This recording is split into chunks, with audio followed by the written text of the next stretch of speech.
अस्सलाम वालेकुम।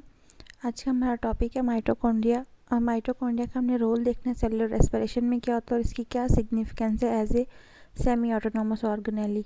माइटोकॉन्ड्रिया का वर्ड एक ग्रीक वर्ड माइटोस से ड्राइव किया गया। माइटोस का मतलब होता है थ्रेड और कॉन्ड्रियन का मतलब होता है ग्रेन्यूल लाइक। माइटोकॉन्ड्रिया जो है वो बहुत से एरोबिक जो सेल्स हैं उनमें हायर एनिमल सेल्स और प्लांट सेल्स और कुछ माइक्रो ऑर्गेनिजम्स जिसमें एलजी आ जाती है उन सब में पाया जाता है, लेकिन ये बैक्टीरियल सेल में एब्सेंट होते हैं।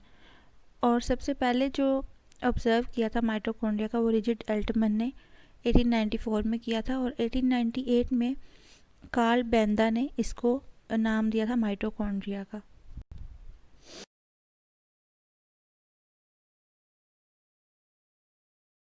माइटोकॉन्ड्रिया को हम power house of the cell क्यों कहते हैं, उसकी एक रीज़न ये है कि जो माइटोकॉन्ड्रिया है वो रिस्पॉन्सिबल होता है बहुत से न्यूट्रिएंट्स को एनर्जी में कन्वर्ट करने का।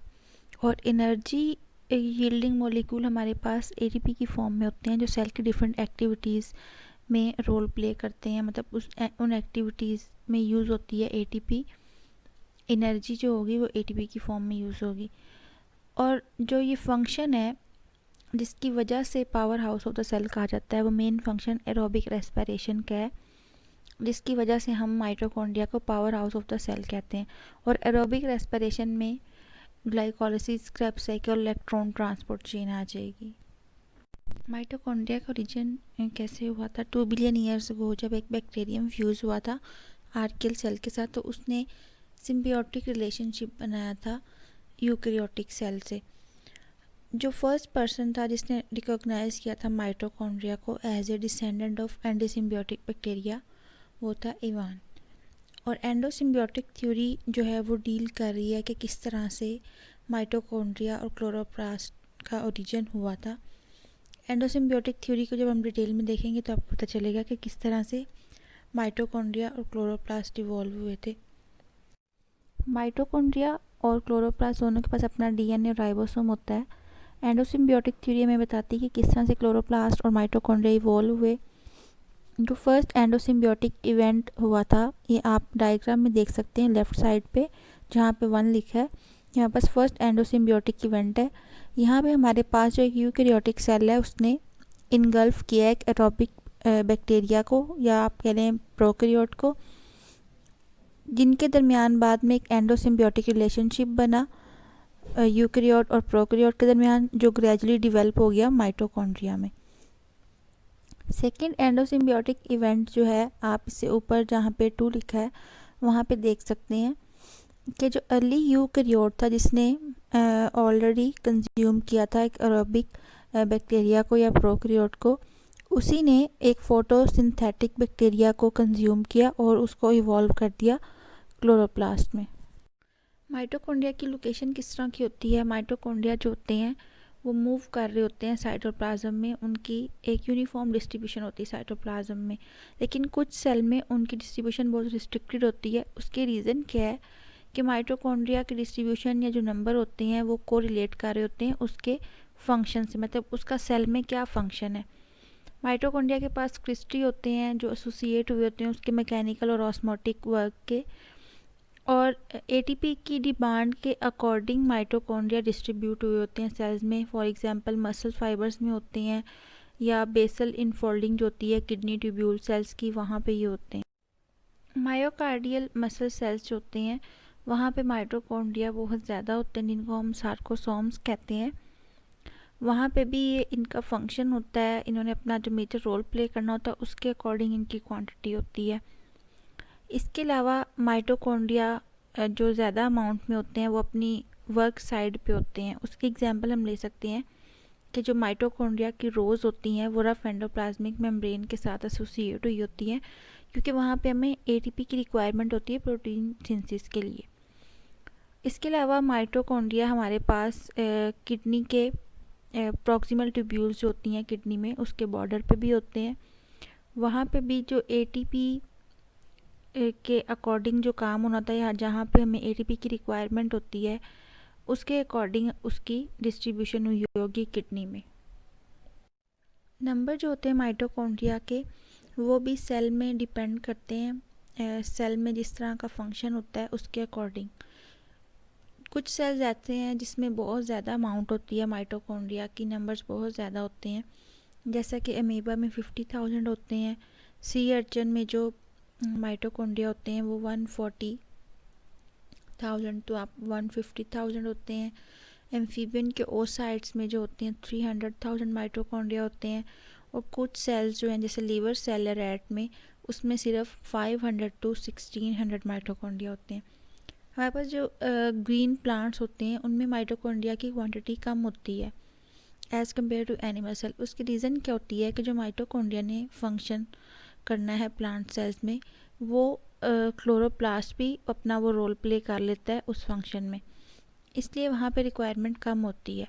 और कुछ एल्गल सेल है हमारे पास, उनमें सिर्फ एक ही माइटोकॉन्ड्रिया होता है। माइटोकॉन्ड्रिया की जो शेप होती है वो फिलामेंटस होती है, ग्रैनुलर शेप होती है, और ये एक शेप से दूसरी शेप में चेंज भी हो जाता है। वो डिपेंड करता है उसकी फिजियोलॉजिकल कंडीशन पे। सेल की जो फिजियोलॉजिकल कंडीशन है वो उस पर डिपेंड करता है कि माइटोकॉन्ड्रिया की शेप किस तरह की होगी। अब सम टाइम माइटोकॉन्ड्रिया की शेप हमारे पास क्लब शेप में होती है, या रिंग शेप में, या राउंड शेप में होते हैं। माइटोकॉन्ड्रिया जो होते हैं वो प्राइमरी स्पर्मेटोसाइट्स में ग्रेनुलर फॉर्म में होते हैं, और क्लब शेप में होते हैं लीवर सेल्स में। और सम टाइम ये फ्यूज़ कर जाते हैं एक दूसरे के साथ और सेपरेट भी हो जाते हैं। उसकी एग्जांपल है हमारे पास यूग्लिनॉइड सेल्स जो होते हैं, उसमें माइटोकॉन्ड्रिया जो होते हैं वो डे टाइम में फ्यूज़ कर जाते हैं, और नाइट टाइम में या डार्क जब होते हैं डार्कनेस में वो डिसएसोसिएट हो जाते हैं। और इस तरह की चेंजेस हमें यीस्ट की स्पीशी में भी मिलती हैं। वो कब मिलती हैं हमें, जब उसकी कल्चर उसका बन रहा होता है, या उसकी कल्चर कंडीशन जो होती है उसमें हमें कुछ ऐसी कंडीशंस मिलती हैं या ऐसी चेंजेस मिलती हैं। साइज़ अगर हम माइटोकॉन्ड्रिया का देखें तो वो वेरी करता है 0.5 माइक्रोमीटर टू 2 माइक्रोमीटर, इसलिए जो माइटोकॉन्ड्रिया है वो लाइट माइक्रोस्कोप में हमें नज़र नहीं आता। स्ट्रक्चर की अगर हम बात करें तो हर माइटोकॉन्ड्रिया जो है वो मेम्ब्रेन के थ्रू बाउंड हुआ होता है, और हर माइटोकॉन्ड्रियल मेम्ब्रेन जो है वो 6 नैनोमीटर होती है इन थिकनेस। हमारे पास माइटोकॉन्ड्रिया में मेम्ब्रेन्स होती हैं, उनमें सबसे पहले आ जाएगी outer membrane. Outer membrane smooth होती है, और इसमें बहुत ज़्यादा जो कॉपीज़ होती हैं प्रोटीन्स की होती हैं, जिसे हम ट्रांसपोर्ट प्रोटीन भी कहते हैं, और इस प्रोटीन का नाम होता है पोरिन, जो कि एक लार्ज एक्वस चैनल बनाती है आउटर मेम्ब्रेन में। पोरिन प्रोटीन का काम क्या होता है कि इसने मॉलिक्यूल जो होते हैं जिनका वेट 5000 डाल्टन से कम होता है, तो उनको वो इजीली मेम्ब्रेन से डिफ्यूज़ होने देती है from one side to the other side. इसके अलावा ions, nutrients molecule, ATP, ADP वो भी इजीली आउटर मेम्ब्रेन से पास हो जाते हैं। आउटर माइटोकॉन्ड्रियल मेम्ब्रेन जो होती है 50% फॉस्फोलिपिड से बनी होती है, और इसमें डिफरेंट इंजाइम्स भी होते हैं जो इसकी डिफरेंट एक्टिविटीज़ में इन्वॉल्व होते हैं। पोरिन प्रोटीन तो इसमें होती है, लेकिन इसके अलावा कुछ और प्रोटीन्स और इंजाइम्स भी होते हैं जो माइटोकॉन्ड्रियल लिपिड सिंथेसिस में इन्वॉल्व होते हैं। और कुछ इंपॉर्टेंट इंजाइम जो मेम्ब्रेन में होते हैं वो है monoamine oxidase, NADS cytochrome C reductase, hydrolase and fatty acid coenzyme ligase. Inter membrane space जो होती है माइटोकॉन्ड्रिया में वो आउटर मेम्ब्रेन और इनर मेम्ब्रेन के दरमियान होती है, और वो 6 to 8 नैनोमीटर वाइड होती है, और इसमें हाई प्रोटॉन कंसनट्रेशन होती है। और इसको हम प्री माइटोकॉन्ड्रियल स्पेस भी कहते हैं, क्योंकि आउटर मेम्ब्रेन जो होती है वो फ्रीली परमीएबल होती है स्मॉल मॉलिक्यूल्स के लिए। तो जो कंसनट्रेशन होती है स्मॉल मॉलिक्यूल्स की, आयंस, शुगर वगैरह, वो इंटर मेम्ब्रेन स्पेस में और जो साइटोसोल में होती है वो ऑलमोस्ट सेम होती है। और ये जो स्पेस होती है इसमें बहुत से एंजाइम्स होते हैं जो यूज़ करते हैं एटीपी मॉलिक्यूल को डिफरेंट और न्यूक्लियोटाइड्स को फॉस्फोरिलेट करने के लिए। इसके अलावा कुछ और एंजाइम्स होते हैं इंटर मेम्ब्रेन स्पेस में, उसमें एडिनाइलेट काइनेज और न्यूक्लियोसाइड डाइफॉस्फोकाइनेज आ जाएंगे। इनर मेम्ब्रेन जो है हमारे पास वो स्मूथ नहीं होती, वो इम्परमिएबल होती है, और उसमें सीरीज़ होती हैं उसकी इनफोल्डिंग, जिसे हम क्रिस्टी कहते हैं।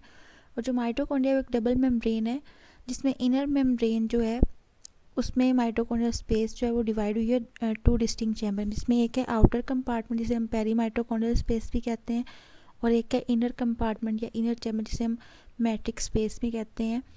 जिसमें homogeneous gel like proteinaceous material जिसे हम माइटोकॉन्ड्रियल मैट्रिक्स का नाम देते हैं। ये आप साइड पे जो डायग्राम है इसमें आप देख सकते हैं। सबसे नीचे आपको नज़र आएगा मैट्रिक्स स्पेस नज़र आएगी। नेक्स्ट है आपके पास क्रिस्टी, और फिर है आपके पास इनर मेम्ब्रेन और क्रिस्टी मेम्ब्रेन जो है, और फिर प्री माइटोकॉन्ड्रियल मेम्ब्रेन, और फिर आउटर मेम्ब्रेन। अगर आप इनर मेम्ब्रेन के पोर्शन को देखें तो इसमें ये सब चीज़ें आ रही हैं।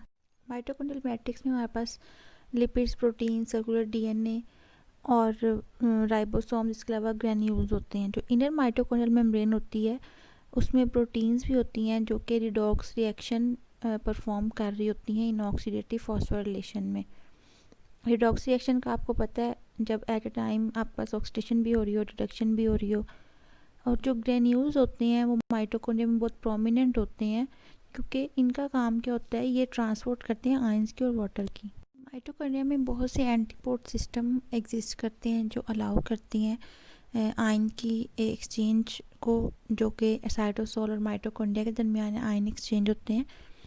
और इसमें 151 डिफरेंट पॉलीपेप्टाइड्स होते हैं and they have high protein to phospholipid ratio.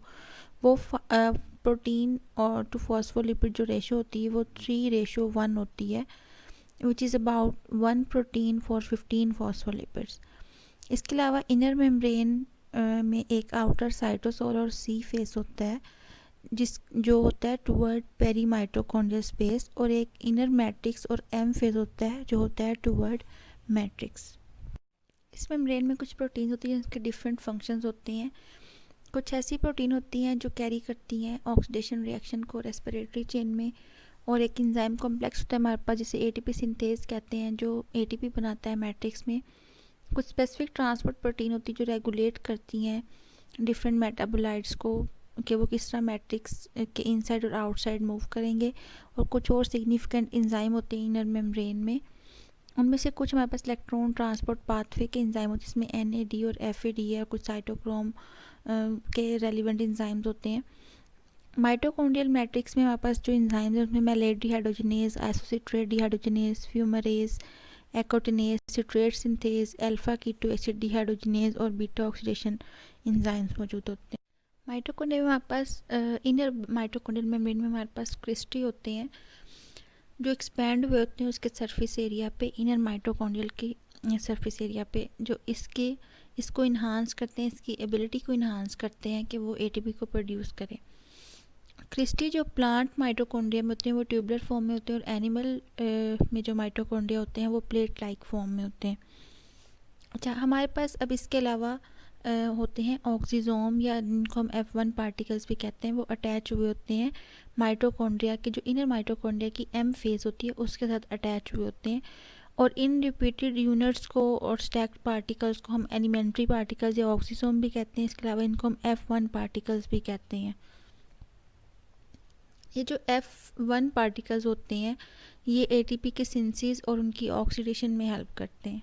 ATP को बनाने में हमारे पास जो दो चीज़ें या दो पोर्शन थे मेम्ब्रेन में, वो मैंने आपको पहले भी बताया कि वो F0 और F1 पार्टिकल है, और ये मिलके एक स्ट्रक्चर बनाते हैं एटीपी सिंथेज जिसे हम कहते हैं। एटीपी सिंथेज जो होता है वो माइटोकॉन्ड्रिया में होता है, और इसमें दो रीजन्स हैं, एक F0 पोर्शन जो कि विद इन मेम्ब्रेन होता है, और F1 पोर्शन जो होता है एटीपी सिंथेज का वो अबव द मेम्ब्रेन होता है और inside the matrix of mitochondria. Particles जो होते हैं वो लार्ज होते हैं और वो देखे जा सकते हैं किसी भी इलेक्ट्रॉन माइक्रोस्कोप में बाय नेगेटिव स्टेनिंग, और ये एटीपी सिंथेसिस के तौर पे एक्ट करते हैं जिसके पास ATPase एंजाइम होता है, और ये एंजाइम जो है वो इन्वॉल्व होते हैं एटीपी के सिंथेसिस में। ये जो पार्टिकल्स होते हैं 9 नैनोमीटर डायमीटर होता है इनर माइटोकॉन्ड्रियल मेम्ब्रेन में, और जो नंबर होते हैं F1 पार्टिकल्स के वो 10,000 to 1 लाख पर माइटोकॉन्ड्रिया होते हैं। इसके अलावा हमारे पास F0 रीजन है एटीपी सिंथेस का, that is embedded in the mitochondrial membrane, और इसके कुछ सब यूनिट्स हैं वो डायग्राम में दिखाए गए हैं। राइट साइड पे आपको एक डायग्राम दिखाई गई है जिसमें F1 पोर्शन भी है, जो F1 पार्टिकल है वो भी दिखाया गया है, जो F0 है वो रीजन भी दिखाया गया है। दोनों रीजन्स आपको क्लियर किए केमिकल कंपोजिशन जो माइटोकॉन्ड्रिया की होती है वो प्लांट और एनिमल्स में डिफरेंट होती है। माइटोकॉन्ड्रिया में ज़्यादातर 65 to 70% प्रोटीन होती है, 25 to 30% लिपिड और 0.5% आरएनए और स्मॉल अमाउंट होती है डीएनए की। जो लिपिड कंटेंट होते हैं माइटोकॉन्ड्रिया में वो बनने होते हैं 90% फॉस्फोलिपिड से, 5 और लेस इससे मतलब 5% या इससे कम में कोलेस्ट्रॉल से बने होते हैं और 5% इसमें फ्री फैटी एसिड और ट्राइग्लिसराइड्स होते हैं। माइटोकॉन्ड्रिया यूनिक क्यों है? इसके यूनिक होने की वजह ये है कि इसका अपना सर्कुलर डीएनए होता है और अपने ही राइबोसोम्स होते हैं। माइटोकॉन्ड्रियल डीएनए जो होता है वो स्मॉल होता है, डबल स्ट्रैंडेड होता है और कोवेलेंटली क्लोज होता है। और इसमें दो तरह के स्ट्रैंड होते हैं, एक हैवी स्ट्रैंड होता है और एक लाइट स्ट्रैंड होता है। जो दोनों स्ट्रैंड होते हैं इनमें न्यूक्लियोटाइड्स कंटेंट डिफरेंट होते हैं। जो एक स्ट्रैंड होता है वो गुआनिन रिच होता है, जो दूसरा स्ट्रैंड होता है वो साइटोसिन रिच होता है। और जो दोनों स्ट्रैंड है उनके पास जीन्स होती हैं और यूजुअली ये अटैच हुए होते हैं माइटोकॉन्ड्रियल मेम्ब्रेन के साथ। और कुछ बायोलॉजिकल इंफॉर्मेशन जो होती है ग्रोथ और माइटोकॉन्ड्रिया की मल्टीप्लिकेशन की वो भी इसमें स्टोर हुई होती है। माइटोकॉन्ड्रियल डीएनए जो होता है वो इनकोड करता है आरएनए और प्रोटीन्स को जो कि माइटोकॉन्ड्रियल फंक्शन के लिए ज़रूरी होती हैं। और ये it codes only 37 genes, 2 ribosomal RNA and 22 transfer RNA and 13 mitochondrial membrane proteins. इसके अलावा इसमें रेप्लिकेशन और डुप्लीकेशन का प्रोसेस भी होता है।